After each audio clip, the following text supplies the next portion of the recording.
Audio boys and girls, it's time for the Jeep Talk Show interview. Boy, I just kind of, I'm so used to saying that. I just kind of mumbled it out. Let me do that again. Hi-dee-ho, boys and girls. It's time for another Jeep Talk Show interview. See, that's cool. I used all the syllables and all the words, complete words on that one.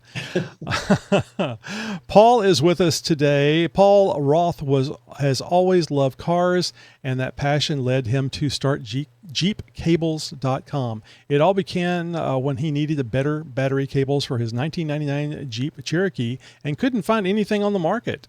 So he made his own.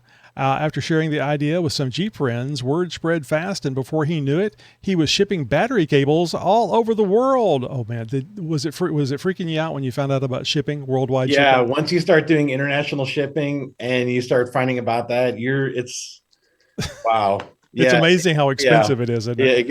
It's a really interesting, different territories, provinces, customs, duties, taxes. Yeah, it's crazy. I was once going through the TSA checkout, and I had taken the inverter that I had in my backpack out, but I left the jumper cables, Yeah. And they're going, sir, they saw it on the radar thing. I mean, on the X-ray thing, and they said, sir, what is this? And I saw the picture and went, oh, I'm sorry. And I went over to get him out of the bag, and like, on the holster. Stay right there, sir. I got a good story about that from when we went to Great Smoky Mountain Jeep Invasion. We took a bunch of product with us, and we didn't sell it all. Different crowds, different desires. So we're coming back with two Milwaukee pack outs full of cables. Right. That was what the Home Depot had. So Milwaukee it was. And we've got it filled each with like 100 pounds each of cabling. We're going to the TSA, and the guy's like, it's this old guy. I mean, he must have been 80. He looked like it. And this really little girl, she probably couldn't have been any older than like 20, 21. And I was like, do you guys need help loading this? Like, no, we got this. Don't worry about it. Yeah, and we don't want you triggering the button. Yeah, exactly. And I was like, no, it's okay. Well, and they're throwing it through the scanner, and they're like, it's like you're like the same with yours. There's all these like things, and he's like, what is this? And I was like, well, going through the whole thing, like I make battery cables, and he's like, oh, I need you to open it up, and we start taking it out, and here we are in the middle of the Knoxville airport, disassembling an entire pack out full of battery cables, and then throwing it all back in. And begrudgingly, the guy let me help him offload it, because there you feed it through a scanner. And at the end, I was like, let me help you. It's okay. I'm actually surprised it didn't hurt the machine, like all that reflected, RF energy. Set the machine on fire. Yeah. Who knows? So anyway, word spread fast, and before he knew it, he was shipping cable kits all over the world. Now, JeepCables.com offers kits for over 50 different vehicles. That's amazing. And the list keeps growing. I find it interesting, too, that, and we'll talk about this in a bit, that modern-day vehicles need cables. Yeah. I understand the XJ because I have one. I understand the TJ because I got one of those, too. I'm just surprised they're still screwing up the cabling, that you need better cabling. I mean, it makes sense that you try to cheap out any way you can. Yeah. But anyway, Paul believes keeping vehicles on the road instead of replacing them just because something wears out, and that's a great way to think about things, I think. He still has his 99 Cherokee, which became a shop truck, and he's currently working on building a 2023 Wrangler 392. The last year, Paul. The last year. The final edition. The final edition. Mine is not, but there's... I'm just going to say bullshit. I bet you see it come again, especially with Jeep, having being 30% down on sales and stuff. They got something that they can sell. Why would they stop? Yeah. I'm assuming somebody walked into the warehouse where all these engines are in Stellantis headquarters, and they're like, we need to sell these engines. These all need to go. Let's get that in a Jeep. Let's get that in a Trackhawk. Let's get that in a whatever. God bless Bronco. I mean, if Ford had not come out with a Bronco, we would never have seen a V8. I firmly believe we would never have seen a V8 in a Wrangler. Yeah, somebody stared at that engine compartment for a few minutes, and they were like, "Can we do this? These are people that have been doing this stuff for years, and they don't even have to look. They say, yeah, it'll fit. Like I always say, a man will make it fit. Yeah. No offense, ladies, but a man will figure out how to get that in there one way or another, especially if it's horsepower. Yeah. Yeah. So, No, yeah, totally.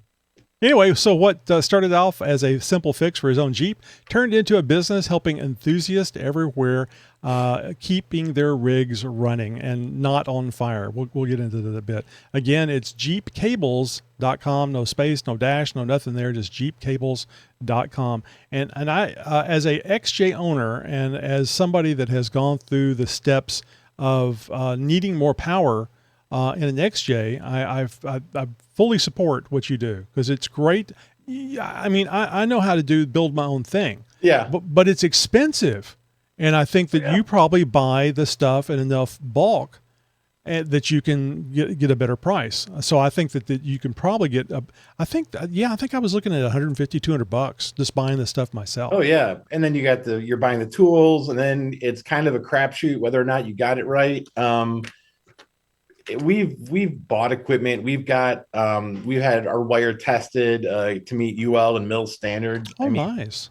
there's a lot that goes into it. I mean, you start thinking like you're like, well, this will be super easy. I'll build some cable sets, and or if you're in the driveway, one of our jokes is we're not just banging it out in the driveway because you see people with like a hammer or a pair of vice grips and You probably got one of them fancy motorized grippers. I mean, crimpers. no, but we're leagues beyond that. Oh, really? Really? Yeah, once you start getting into it, you start finding out there are some really specialized companies make some really specialized equipment, and that yeah, it's you start learning. You're in the deep end at a certain point, trying to find the side of the pool when you're swimming around, and there's a lot. Yeah, Well, the basis, I mean, the wire size, the yeah, length of the wire, what kind of current needs to be mm-hmm. that it can handle for that distance. So that's the basics, and Yeah, it's actually once you understand that, it's actually fairly simple. yeah. What was I mean, I don't want to give away any secrets for your company, but what was the thing that surprised you the most? Because me thinking about it, other than getting a good solid connection to the eyelets or whatever you call Yeah. the things that go on the end. I mean, and I'm thinking you just need a badass a torch or soldering iron to get it to actually, the solder to deep embed in that thing. What was it, the big thing that you found that was the big issue for you? So, two things. The first one is the solder is actually a bad when you're doing a crimp. People, there's a couple of videos out there where people will crimp it and then they'll throw solder in there. They'll drill a hole in the end of the eyelet and feed solder into it. Wow, Yeah, that's interesting. I never thought about that. yeah. Anything for a video. What happens is a good crimp has no room for anything. They call it the term is called gas tight. There's no room for oxygen to be present between those wire strands. So a good crimp doesn't need anything beyond just the really good crimp. Hmm. So you get your mechanical connection and you get your the resistance to any kind of water getting into that crimp by just the sheer quality of the crimp. That we learned that was when you start you're like, oh, I just crimp it. You got the little hand smashers that you're smashing in ring terminals or whatever on your speaker wire. It goes way beyond that. And then the other weird thing is uh Jeep, Ram, Stellantis still kind of builds their wire sets kind of crappy. We've seen hot shots, guys that are running freight across the West Coast or across the country, and I'm like, let me take a look at your cables on this, and sure enough, they're corroded on the end because they weren't sealed. It's honestly mind blowing. I mean, but I guess if you figure out that truck has to last 3 years, 36,000 miles. That's all Ram ever cares about. Right. And then 5 years beyond, 5 to 7 years beyond the last year of that model for parts. So, if you bought the end of a run for a 25 or 3,500, and now it's 5 years later, and you've got 400,000 miles on it or 500,000 miles, and you're working in North Dakota hauling freight back from there, and it's not starting really well. The quality of the stuff starts to stand out real fast, and like I said, it's 3 years, 36,000. That's really all they care about it. So Engineered obsolescence. Do you remember Exactly. that? Do you remember that gum commercial? I don't even remember the gum where they were chewing the gum. It lasts so long. They were actually going in and getting people to cough and spit it out, and so they could sell more gum. This is kind of the same thing. Is that you can build Yeah. something really good, but when you do, why buy something else? It's almost Yeah. like the cell phone things, the smartphones. Yeah. You know. Yeah. Those last a year, and then when the new update comes out, suddenly your phone starts running slow, and it Oh, it's just the way yeah, things work. Yeah, it's can't be coincidence. yeah. All right, so that's interesting. You've told me something already that I didn't know, and I was actually going to ask you about that. If soldering is a good thing to do, I guess it's an okay thing to do if you don't have the proper crimp tool, or Yeah. is that a I good statement? mean, it's better than nothing.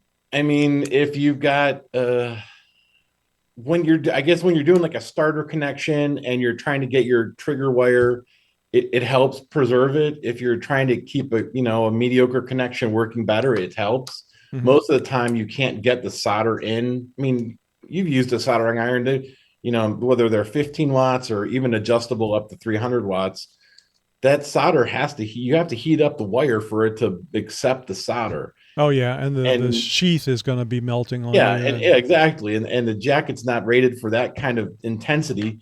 So really you're never getting, all you're getting maybe is like a cosmetic cold cold joint. solder. Yeah.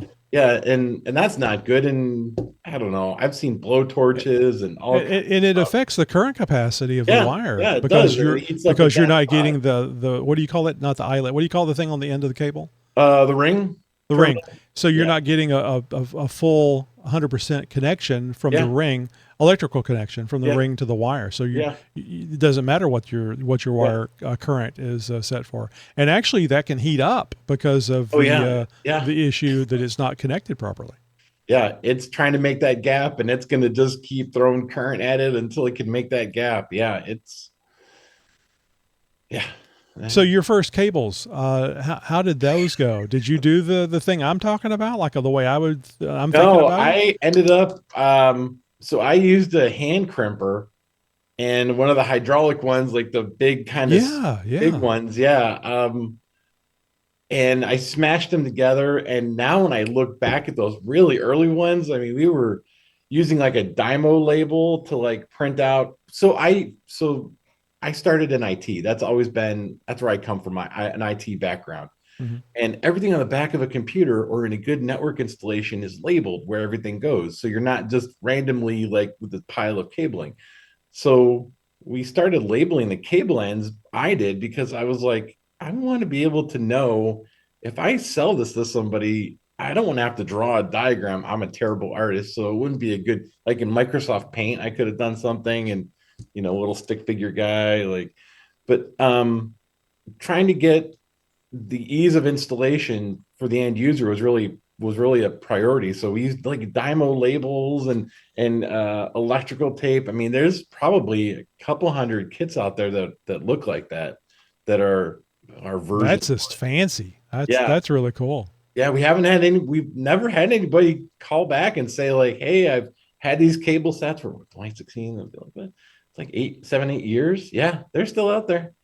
I mean, and the funny thing is if they had a problem, we'd still warranty it. I mean, that's Oh yeah, I think you have to. I mean, yeah, just you have. I just for mean, the name. Yeah. it's I would want that, and that's how we've always run it is like treat other customers how we'd want to be treated as a customer ourselves, and Yeah, we all have horror stories of being treated poorly oh by, yeah, and by some by businesses. yeah, and by big businesses too. Companies that you think they would know better at this point, but they really yeah. So we really made So it a priority. yeah, so you started this out as a home business, correct? Yeah, that's all. Is it still a home business? No, we're actually in commercial space now. Just so we started in a one car garage, and then that kind of grew. So we ended up needing more space and having to move a car out of the garage into the driveway to get Was more it the space. wife's car? It's always the wife's car. Uh, yeah, I don't remember. It's Yeah, probably, that's a good direction to go. probably better if we don't. Yeah, you don't have to answer all these questions. um, but and then we bought a house basically that they had property. So trying to find a house that in our where my daughter went to school. So we had to make sure that we were in the school boundary. The only house we could find in the school boundary with property was a quarter mile from where we lived. So that really fortuitous that we had that short of a move. But I don't know if Yeah, anybody that's ever. nice. It always seems like it. You'd be like, oh, it's like a quarter mile away. How long of a move can it be? It is still. Moving is a pain in the ass. Just It collecting is all your stuff and putting it in something and moving it is a pain in the ass. 500 feet, 500 miles. It takes Yes. the same amount of like, got to rent the U-Haul. You got to pack it all up and box it and then take it over and unbox it. So we have a shop on that. We had a shop. We found a house with a shop actually. So then we broke out into that. We thought we were going to be in there for like 5 years. I was like, we're really good. We're growing really well. We're doing fantastic business. And this should last us 5 years. It lasted us two. So now we're in 2,500 square feet of commercial space with a whole window door with our logo on it, which we haven't had before. Um, Nice. Congratulations. It's can't wear amazing whenever things work out. I can't wear pajamas to work anymore. They frown on that. Yeah. Or aren't you the boss? I mean, you should be able to wear whatever the hell you want to wear. Yeah, I still got to look professional when the Amazon guy or the UPS guy rolls through the door delivering stuff.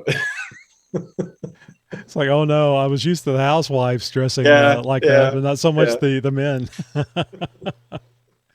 Fridge is uh, not the fridge is a little further away, so so, are you complaining about the drive to work now?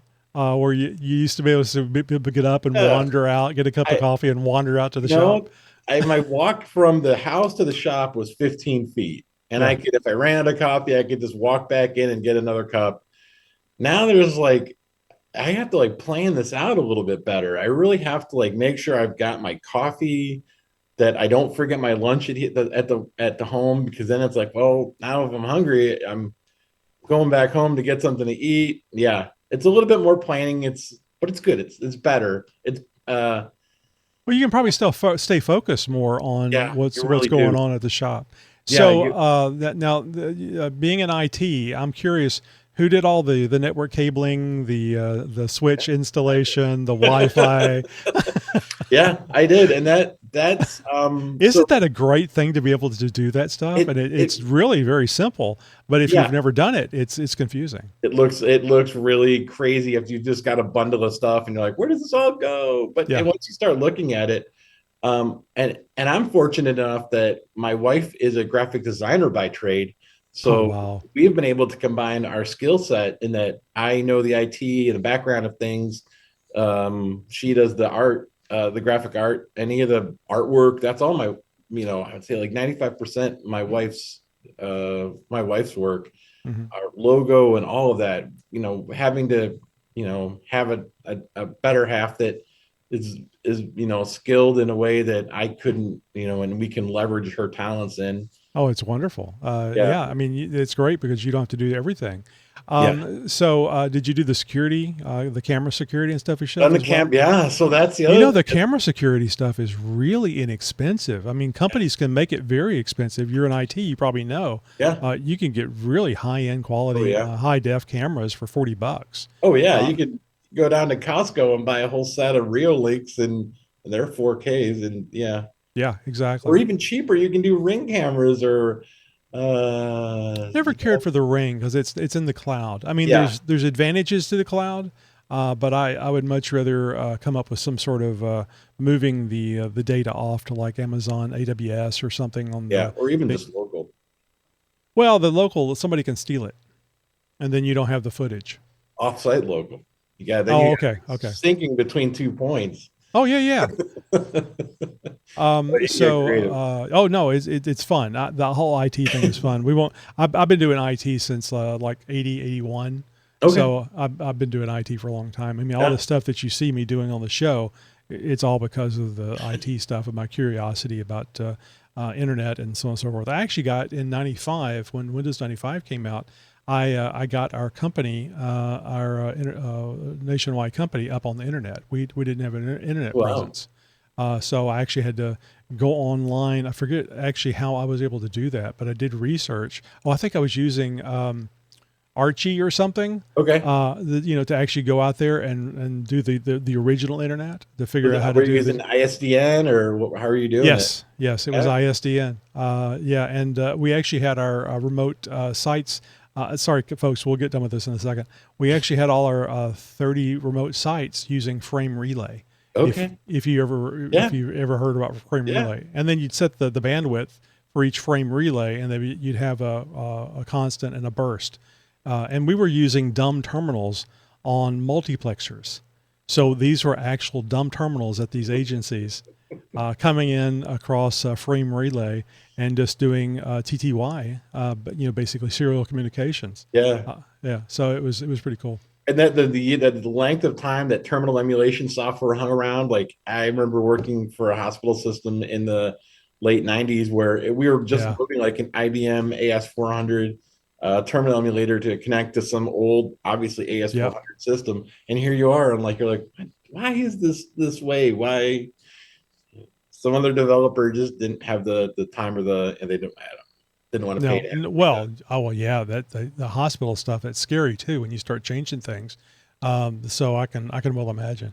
Yeah, the whole internet thing and the whole HTML stuff was pretty revolutionary. Yeah. People just take it as a day to day thing now. All right, I'm sorry, guys, we're going to stop this.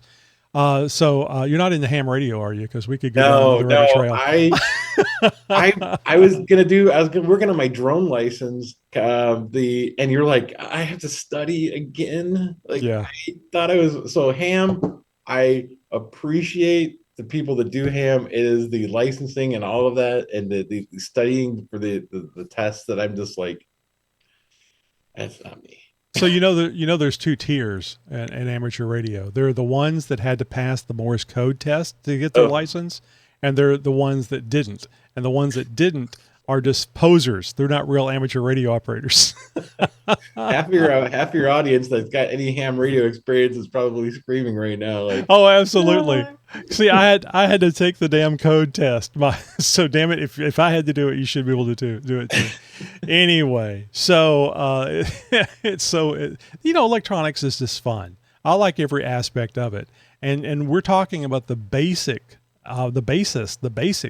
getting power from something to something else that needs Yeah. it, and that's what these battery cables do. Okay, so there was I doubt there was much of a learning curve that you expected, but there was a learning curve to doing these things the way that you do them now. Yeah. So nothing soldered; it's all crimped, All crimped, all and then. mechanical. So do you have a like a machine there? You don't use the hand one anymore. Oh I've no. seen the hand Oh one. no. I've never used one, but I've seen the hand one, and that's what I figured you were using. But this Oh. sounds like a big time operation. Yeah, it Do you is. have employees besides you and your We wife? have employees. We have one full-time employee and one part-time employee, in addition to my wife and myself. So there's three and a half people, and we try to get our kids involved as much as we can in that, as much as they want to be. So whether we need them running orders to a local shop or somebody like that, they'll help out. But yeah, moving from our shop to here, I actually had to hire somebody that specialized in equipment moving because I didn't want to chance any kind of issue with the equipment getting damaged. I mean, you're Oh yeah. a couple $100,000 in equipment just to process wire, and you're like, please don't break this. This Oh is yeah, absolutely. And they have to have insurance, so if they yeah, do, it's up to them to get it yeah, repaired. Yeah. So that's yeah. smart. That's smart business. So you got the cables all lined out, and was it only cables when you started? That's the only thing that you were selling? Yeah, so we started out doing just battery cable sets, mainly XJ, and then people started asking, can you do them for my TJ? And I was like, sure, I can do that. Basically the same thing. Yeah, Yeah. exactly. You start, figuring out how that set system is set up and what you needed to have, and then the next big one was a Metra double din kit. That was our next big growth thing, was doing a double din kit because double dins and XJs. I don't know if you've ever seen one. I have It one. used to be a really convoluted It was process. hard to Yeah, find. It was yeah. very hard to It find. was really hard, and it was a lot of fiberglass work. And we saw a kit become available really early, and we talked to the people at Metra, and I think our first buy was like 600 units, and Wow. that was a lot for Yeah. us, and that was a lot of money for us, and it worked. That was our first deviation away from cables, and then coming back, we saw the headlight harnesses selling on Amazon and eBay for $7 or $8 for a relay harness, and I was always seeing complaints about them. Being like, these are so cheap. The wiring is uh, once you identify what one looks like, you see that they're all from the same supplier. Sure. Sure. So I figured out a way to build our own, and we use on that. I dove into the specs on it and found wire that matched like BMW and Mercedes OE specs for their wire. So then we started working backwards from that, and like, okay, well, how to a lot of just a lot of effort to make a really good product, and it's not a $9 product. I think our headlight kit is like $95. And if you're listening to this in 8 years, $95 is probably like 140 your new dollars. But yeah, it was one of those things that we wanted to make sure it was quality and it lasted. And yeah, it's been that's our better mission the whole time, is building a better product and making it so that it might be the last one they have to buy. I mean, in the Right. case of battery cables, we will that's kind of been the most interesting thing about this, is we're not selling a shirt where you have a green shirt and a red shirt and a yellow shirt and or a pair of Levi's where you can get different styles. We're selling battery cables, and the best thing we can do is make the best set of battery cables. And we hope that when those people talk to somebody, they recommend our product, because if they've got one XJ, they only need one set of battery cables. Right. And what we want to do is make sure that when their friend buys that XJ off Marketplace, that they're like, oh, you've got to do the battery cables from Jeep Cables. Like, you really got to do that. That's your first upgrade. Right. Because, it's the thing about durable goods is, they last. And, how many people out there are on a Snap-on toolbox or a Matco, and that they bought it, 15 years ago off the truck, and here they are still using it. Well, actually, their grandpa bought it, and they're still using it. Yeah. Yeah, exactly. So I know, and and I forgot that the listener may not know. What is the big deal about getting these cables? Why do you need cables? They come with cables. They Your do. Jeep They comes do. with cables from the So the- factory. Why do you need yours? Are they prettier? Do they smell better? I mean, why do you replace the cables? Ours As are long as you don't built- have a fire, Yeah, ours are built by angels and wooden fairies. That's what makes it special. Elves No. that smell like shoes. Yeah. When they sneeze, they smell like cotton candy. The what we found is seeing all these Jeeps over the years is Jeep really never meant that vehicle to last beyond 3 years, 36,000 miles, or 5 years in parts. And so the quality was never there from the beginning. There were a lot of shortcuts. It's really apparent once you start looking at it that they're buying the stuff by the spool and they're not really paying any attention. Then you factor in that the vehicle has a specific purpose. So when somebody's buying an XJ, maybe in 89 or 90, they were a small family and they needed a car, and it didn't have any huge demands. There was no winch. There was no fog lights, light Yeah. bar. 60, I think it's like a 60, 70 amp alternator on Yeah, those the things. the alternator on those is like a 90 amp. Is it 90? Alternator. Yeah, it's 90. Okay. It's small. It may even be smaller on some of the other models.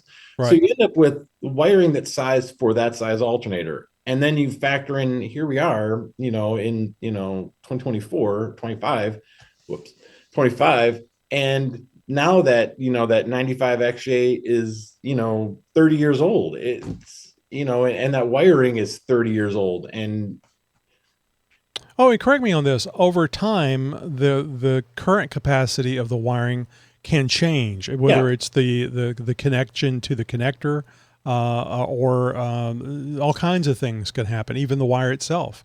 And what you see on a lot of them is for an off-road vehicle, Jeep didn't seal the wiring.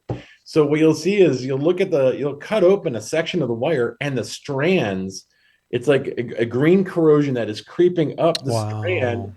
and forcing the wires apart. So it's losing even more current carrying than it was able to before, and it's losing more and more.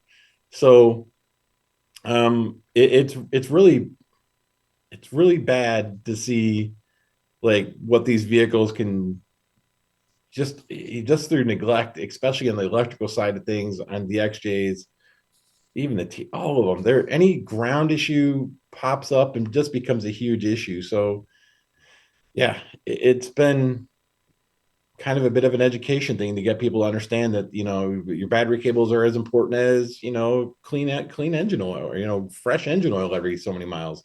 Mm-hmm. Doing something that gets their system back to a good baseline has been really a lot of education to the customer. Mm-hmm. So, just so people will understand, it looks like more wires. I'm looking at your website, jeepcables.com, for the Cherokee XJ 87 through 2001. It looks like there's a lot more wires there than what I would think you would need, because I'm thinking you go from the positive and minus of the battery Yep. down to the alternator, Yep. and over to the starter. Yeah. Yeah. So, actually, on the XJs, it goes from the battery to the starter, and then there's a battery to the PDC, slang for the power Oh distribution, yeah, yeah, of course. and then the alternator spins off of there. So really, you're not getting this. It's sorry, I distracted for a second.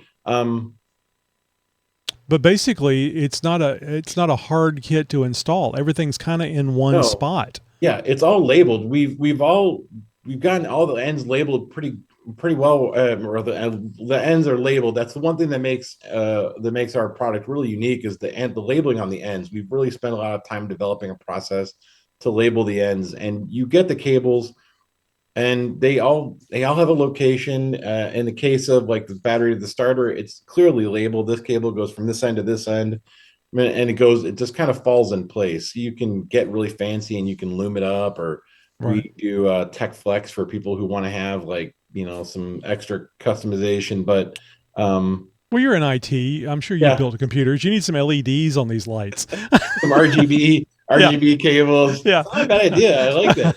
Talking about $1 million ideas. Jeep talk show, $1 million Yeah, idea. yeah, exactly. You know, Cable that has RGB stranding running through it. these kids today, they Yeah. love the pretty lights. So, but and really the critical part of this is just make sure you disconnect it from the battery first, and now you can hook up Yes. the wires and Yeah. Disconnecting the battery is important. Yeah, yeah, that is yeah. always important. Do you guys have YouTube videos where people can look at the installation for each So model? we're working on an ever-growing selection of videos. We've got some really early ones with Bleep and Jeep. Tim at Bleep and Jeep did one of our first videos. I Mm-hmm. was not ready for the reception of that video to be as it was very popular, and we were not ready for it. Matt did a great job at getting us a video with Tim doing the video, and just the response was overwhelming. And like I said, we were not ready for it. But we've had a couple other people doing videos for us, and every time somebody's like, "Hey, I've got a video," I'm like, "Perfect. Let me post it on our link for instructions." And the amount of time people really put into getting it done right is, yeah, people are really, they want to put out a good product so that somebody can follow it just along. But yeah, Mm-hmm. we're working on more videos. We've got people we've partnered with that have done videos for us. So it's pretty easy. The instructions we include are pretty basic. It's just really one for one. Yeah, yeah. So and this actually I think answers another one of the questions I was going to have, because one of the really difficult things, and it's been especially difficult for us, is getting the word out. I believe, and I've been told, we have a wonderful product, but getting people to know about the show is really difficult. Was bleeping Jeep the big entry for you guys, or did you have a strategy about getting the word out prior? I would guess forums, maybe. Forums, Reddit, Facebook. Naxja was our first big forum that we sponsored. They were really great early on. Like I said, Reddit, Facebook Marketplace, Facebook, and then what's funny is there's a lot of people who don't even know who Bleep and Jeep is. It's you find people. That's the thing about this whole community, whether it's a TJ, a JK, JL, like some people just have no idea who other people are. You're like, oh, do you watch, this thing? And they're like, who's that? And you're like, Yeah, there's so much out there, and it's that's one of the reasons why I asked, because I could well imagine that was a really, because you have a great product, but yeah, how do you get it to people that need it? And the other thing I would think is, let's like I asked earlier, why? I got cables on there. It wouldn't work yeah, without cables. Why would I want to? Why would I want to change them? So, what are some of the things that you could expect once you change the cables out? So funny story. So I had a guy call me up one time and he's like, hey, I just got done installing this kit on my ZJ. And I'm like, all right, what's the problem? He's like, it doesn't sound right. And I was like, oh, okay. That's interesting. I haven't had any problems with this kit yet. So, what do you got? And I was like, put it on speaker. Let me hear it. He's like, it only happens when I'm starting. I was like, okay, what do you got? And he goes and he starts it. Oh, And I hear the starter and I'm like, I don't, what's the problem? He's like, it's too fast. And I was like, what do yeah, you mean it's too fast? He's like, it's never started like that before. And I was like, oh, that's how it should have started. Like, right. really, that's how it should have started this whole time. You're just, I was just going to say, it's like taking an old starter off and putting a new one on. yeah. You go, my God, that really starts fast now. Exactly. So I don't know that people understand this or not. You've got voltage and you've got current.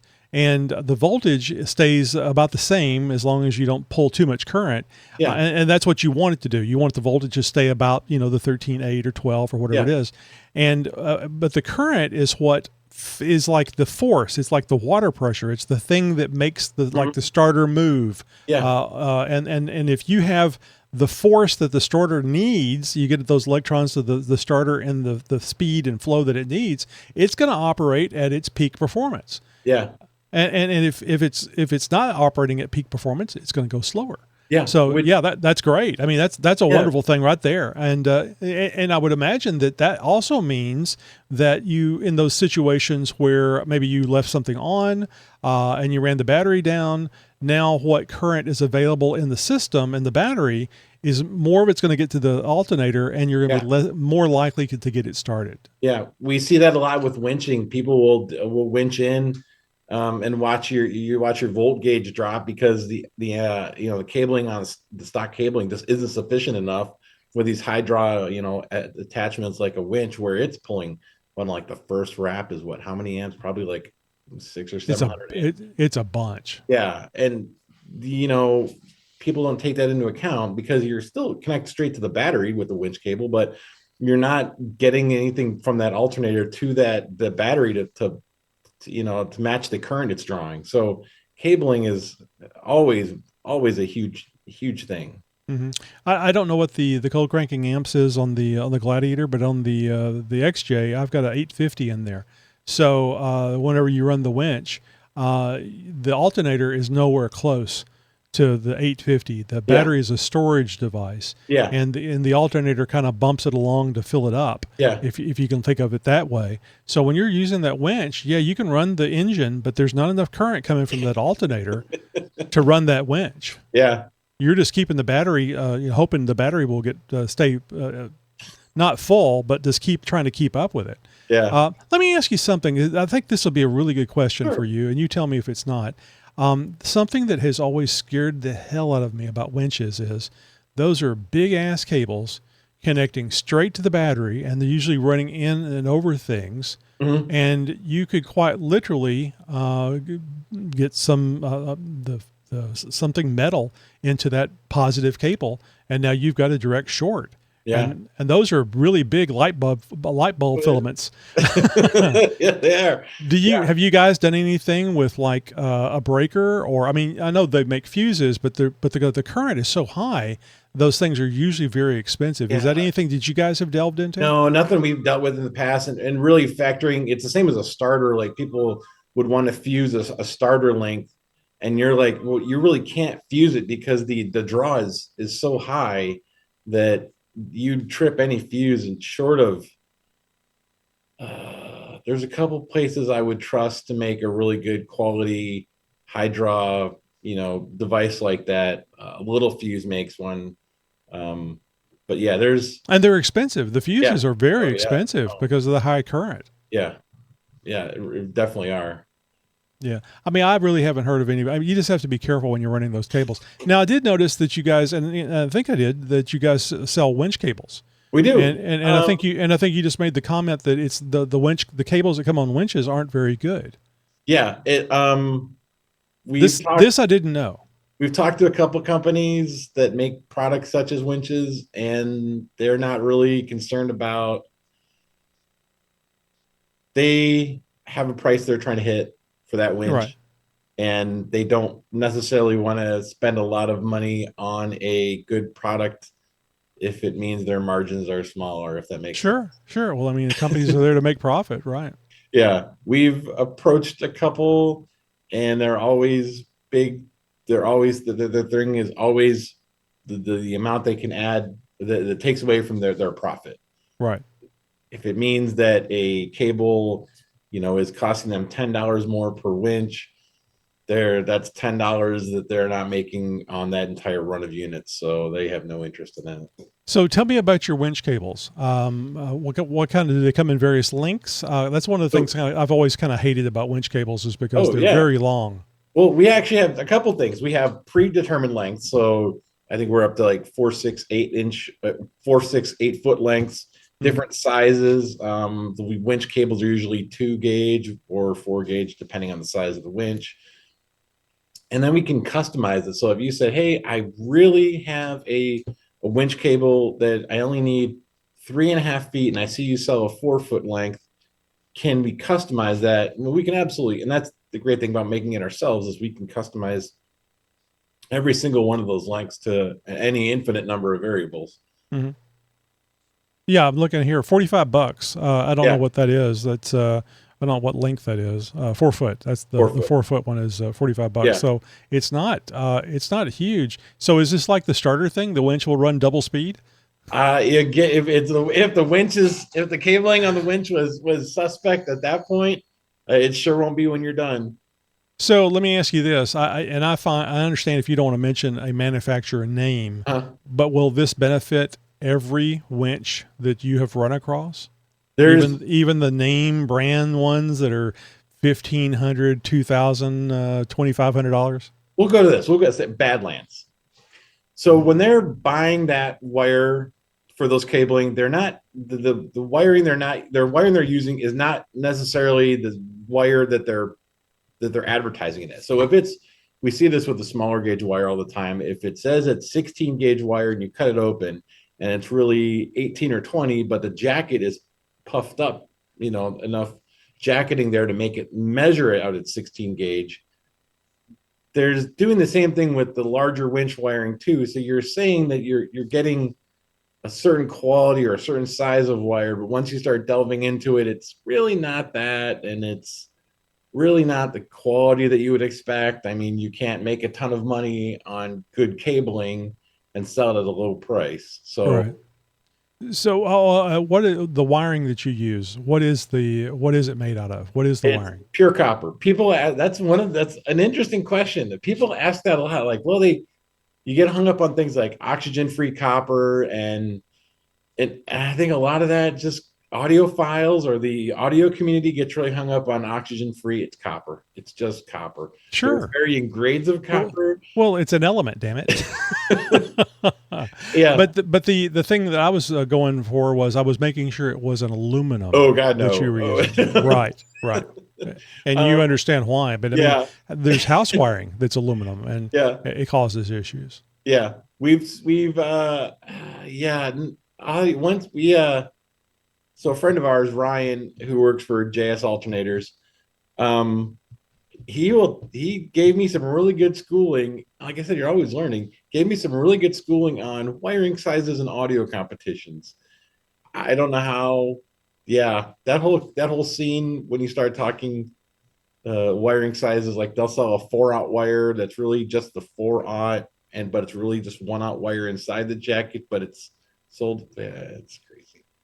So this is probably a no, but have you ever seen the CBers that No, run multiple alternators, no. and they put out 40,000 watts from their CB, and it's in a vehicle. Wow. That's the thing, and you can well imagine they know about wiring. But What's the max? What's the max watt output you can have for a legally, 4 watts, for how many? four. Four. Just like Sesame Street for the count. 1, 2, 3, 4. That's all you're supposed to have. Uh, So yeah, but radio stations in a truck, huh? yeah, exactly. And I think I've actually seen some YouTube videos on it, but that it kind of reminds me about the alternator things. And speaking of alternators, you guys sell alternators as Yeah. well. I would assume that this is something that you buy from somebody and then rebrand or sell it No, yourself, actually, or we don't rebrand it. We actually have partnered with JS Alternators out of Greer, it doesn't South matter. Carolina. Yeah, just go with Um, it. Like act like you know what you're talking about. uh, if anybody from JS Alternators is listening to this, you guys are amazing people. Chris and Kristen, we saw them at Great Smoky Mountain Jeep Invasion one year, and I was like, "Hey, we make battery cables, you make alternators. We're pretty good at our respective thing. This is like chocolate and peanut butter. Like we should do something." And I was thinking of the movie with Tom Hanks, Peas and Carrots. so we found that we both had our specialties, and theirs is alternators. They make phenomenal alternators. They've been really big in the car audio community for a while, Hmm. and at that show they were starting to do Jeep stuff more. And we partnered with them, and we sell each other's products. They sell our cables on their website. We sell their alternators on our website, and kind of really it works really good. I Alternators is a different business, Oh and the yeah. equipment I would need to start building alternators and be competent at it, there would be a learning curve, and I would rather partner with somebody who, Well, no. If you yeah, know somebody and you trust them with their yeah, product and it's a good quality product, and correct me on this, all this stuff that you're selling from your site is all USA based. yep, The just made, alternators, yep, the cabling, all that stuff. yep, Made and manufactured in the USA. Okay, so we have gone through so much stuff, and we have so much more to do. But I want to wrap this up here really quick. I mentioned about the Gladiator. I was yeah, surprised that you have the JT wiring and the Wrangler JL wiring. And I mean, I'm thinking that modern day Jeeps, they surely have corrected their issues with cabling, oh, and oh, that's not true. So is the Gladiator, because I have a Gladiator, so I'm gonna ask about the mm, Gladiator.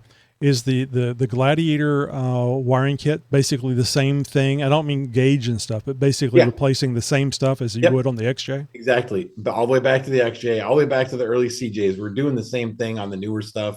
We've just got the thing we're finding with the newer JL and JT owners is they're adding accessories, whether they're going overlanding and they've got massive power No, inverters. Jeepers add stuff to their I Jeeps. That's know. give me a break. Yeah, so these power inverters they're running, or underhood welders, or any of that. Oh yeah, the welders. Yeah, that's a good point. We've seen people. So we're at Smoky Mountain Jeep Invasion, and this lady comes up to us and she's like, "Why do I need your cables?" And I was like, "Well, I was explaining to her, and she's like, and then she looks over at this alternator, and she's like, what is this?" And explaining what an alternator is, and she's like, "Is that when my lights dim?" I don't know if you've ever seen a DS18 booth at any show. These massive audio setups, and the last thing people pay attention to is the cabling for the alternator, and in some cases the alternator itself. So you may have that, like we had talked about, a towing package where it's 250, 260 amps. But once you start adding stuff on top of that, now the wiring that was met the gauge met the need or the draw at the time. Well, now you've jumped past it, and now you're back to where you were when you had a 90 amp alternator in your Oh XJ and yeah. your winch on it. Now you just like your everything else is needs to be brought back up. So yeah, Hmm. Oh, and real quick before I forget about it, sure. you guys have alternators for the XJs, right? Yep, Okay, yep. good. TJs, They, XJs. yep, What and about You can even get them powder coated. You want it green, lime No, green? no, no, no, no, no. They all should be red. Only red. The people that You can do listen to the that. show, the people that listen to the show know where that comes from. My XJ is red. The TJ that we have is red, and the Gladiator is red. So red is. I always say Jeeps. All Jeeps are red, or they want to be. So all right. So anyway, alternators. You got alternators, and I'll just run through these really quick. The Liberty, the KJ. You've got a cable kit for the Jeep CJ, the Grand Cherokee WK, the Comanche MJ, which is basically just an XJ with a bed. The Grand Cherokee ZJ, the Wrangler YJ, the Wrangler JK, and you are going to see a benefit on all of these. Mhm. It may not fix your dim headlights, like if you're using the incandescent headlights, but it's definitely something, a direction you want to go. Yeah. That kit you were talking about, I put an LMC harness that I got from, I can't remember who the company was. It was like $40, Yeah. and it was just ready made, and all I had to do is hook it up, and it bypassed the Jeep wiring. It just Yeah. used the Jeep wiring as the trigger Yeah. to get the signal, and then the relay going straight to the battery. Huge difference with Oh, yeah. even just with the Phenomenal. incandescents. Yeah, yeah, and that's the type of thing that you would see here with these cables too. But it may not be the only thing you need to do Yeah. to get the benefit, but this is the core. This is the base. Foundation. The foundation. Thank you. So and I've priced it. I don't think that I could build a wiring kit for my XJ for $107. And I don't have to do anything other than just place the order, and it shows up, Yeah. and then Shows up, then you just schedule Paul to come out and install it for you, sure. right? Yep. Yep. Exactly. 100%. Don't agree to that. People Yeah, are going to say, 100%. "Hey." Yep. I'm totally behind that. All right. So anyway, you don't just sell wiring harnesses for or wiring setups for Jeeps. You have it for other vehicles as well. So I encourage you to go over to jeepcables.com and have a look at all the things that are there. I'm only interested in the Jeep ones. But all the way up to the Gladiator. Do you take into account, do you ask about the Gladiator if you're running a 260 amp We alternator? just assume you're running a 260 amp. That's a good way of doing it. Yeah, it's because the dealer is throwing if you have the towing package, and there's one other one. But yeah, we just assume like the number of dealers that probably threw the towing package on, or Stellantis, Fiat, Chrysler, Jeep, whoever, throwing Yeah, on the whoever. towing package just to get units out of the showroom. Yeah, that's their default. It's just easier to think about. Yeah, I don't think that the tow package has the additional the bigger alternator, but the Max Tow does. If the limited research that I did before I bought mine, but that's good. That way the customers don't have to worry about it. They're going to Yeah. get a wiring kit that is good. Don't forget about the winch cables. I'm actually thinking about the winch cables now. Oh, and this is really cool. You have a dual battery kit. That is like the holy grail, the unicorn of everybody that's ever went out and tried to start their Jeep, and it was and it was dead, and they couldn't just switch over to the other battery. Yep. That we recommend a company called Genesis Genesis Off road. yeah, Genesis Off Road. I was trying to remember the last part of it. Mike and Sean at there. It's a great product. It really is. I had a 2018 JL, and that stupid auxiliary battery, just the Yes. worst thing ever. Yes. So going to two full dual size batteries, and then a taser, a JL taser, so I never have to worry about it again. But yeah, it was the So on your Gladiator and Wrangler JTJL kits, that takes into account the smaller.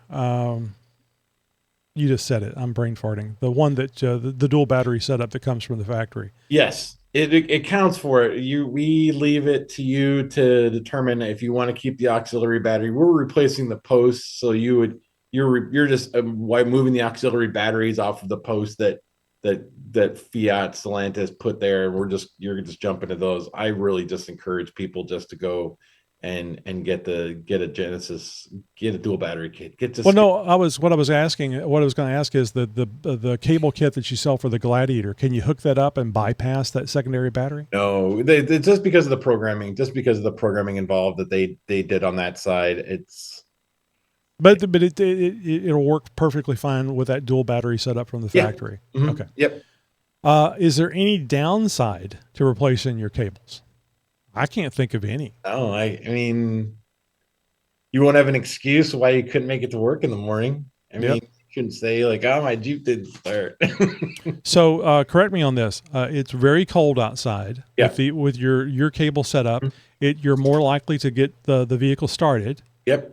You're more likely to have the battery charge quicker with Mhm. the alternator. It's getting full You charge. Yeah, and you are more likely to be able to. Not that you should jumpstart people, but if you do jumpstart people with this kind of setup, you're going to get more juice to the vehicle that you're Yeah, trying to especially if start. you're the one that's if you're the jumping vehicle. Yeah, Yeah. yeah, yeah, yeah. Yeah. Well, Exactly. yeah, absolutely. So these are all benefits that you will find out if you do this upgrade. And it is an upgrade. Yeah. It absolutely is. It really is. So, do you guys still sell the headlight bypass kits? We do. We do. We call it our. It's kind of one of those naming things has not been not been my forte. Um, so I call the daylight headlight harness because it turns it into daylight. That was the naming behind it. Because a lot of Jeep again, the way they wired everything through the headlight switch. I mean, you've probably seen it. The headlight switch connector is like melted and it's all Yes. yeah. So I don't know why. Yeah. So Well, moving even the AC, the environmental controls on a TJ, those things will melt because yes, they don't I've have. replaced that. Yeah, My because they don't have the proper size things there for the connection and stuff. I just did a bunch of work on my daughter's O1 TJ, and she's like, I don't have my air conditioning doesn't work, and I was like, what is it? I didn't even touch that. So I end up pulling the control panel away, and sure enough, it's like melted to the. Very Had to huge. replace the HVAC controls and the pigtail, so I cut off all the ends and put a new pigtail on so that we could get it, and it works now. But yeah, TJ's whole new element. Yeah, I mean that is really telling. And I don't know, that might be the corrosion thing we were talking about earlier. Those connectors probably get corroded over time. Just it's super hot. It turns it into a resistor, and Yeah, then you get enough resistance, you're going to start getting heat. yeah, And that's the other thing I want to make sure that everybody understands. Do not upgrade your Jeep. Don't put high current things on there. Stereos. I mean, some people like to go 1,000-watt stereos, 1,000-watt amps, and all that fish, that bass, that bass that they put in there. And if you do not have the right electrical system, and the wiring is a very critical bit of that yeah. electrical system. It really is. So if you're going to do that, you need to do this first, or at Yep. least put this in before you're turning the other stuff on. Safe to say, is that Yeah, the correct thing? very Okay. safe to say. Yep. Very important, and it is a very likely situation that you can have a fire, and if not a fire, some melted wires that will embed themselves together and in things. Not that I would know, but just saying. Paul, you know how the kids love the social media. Where can people see pictures and things and uh, stuff for Jeep cables? we're on Facebook. Uh, we're on Facebook as jeepcables.com. We're on Instagram at jeepcables.com. We're on YouTube at Jeep Cables Official, Jeep Cables at Official, or Jeep Cables Official. Yeah. We're online wherever. We're not on TikTok, but we're everywhere. I think maybe we are. I don't know. We're Mm-hmm. everywhere. And we're always trying to share our what we're up to or what our customers are up to, and really just enjoying the Jeep community for everything it is. And you're a Jeeper. You've got Yeah, Jeeps. yeah. You got an Multiple. XJ. You've got a 392. Yeah. Were you able to afford that 392 because of JeepCables.com? No, that was I really wanted I have a bad habit. I have upgraded almost every vehicle that I've had in ways that my wife has gotten frustrated with. Uh, so the 392 was just like, I don't have to do anything to this. That's right. It's perfect the way it is. And then we had it 6 months, and I just put a lift on it. So. Oh, but that's not a modification. That's something you got to do. Yeah. Oh, yeah. You got to do the lift. Yeah. You got to Yeah. do the lift because you want 37s because you got to do 37s. So now she's like, why don't we do 40s? Scott Oh, and that's just crazy talk. Scott and Heather, friends of ours in New Jersey, they were like, oh, you're going to put 40s on it? I was like, well, if I do that, then I got to do like Terra 60s or, That's right. I got to do bigger axles. And then We have a saying here on the show: no modification goes unpunished. no, absolutely not. And that's very true. You can do 42s on stock axles once. I mean, for a little while. for a little while. All right, Paul, thank you very much for being with us here tonight. Great interview. Awesome. We'll have to have you back because I know there's a lot more we need to Oh, talk no, about. This is really, really good talking with you guys. Thank you. Have a great night, and we'll see you soon. All right. Thank you. Have a good night. Broadcasting since 2010. You're my friend. You're my new friend.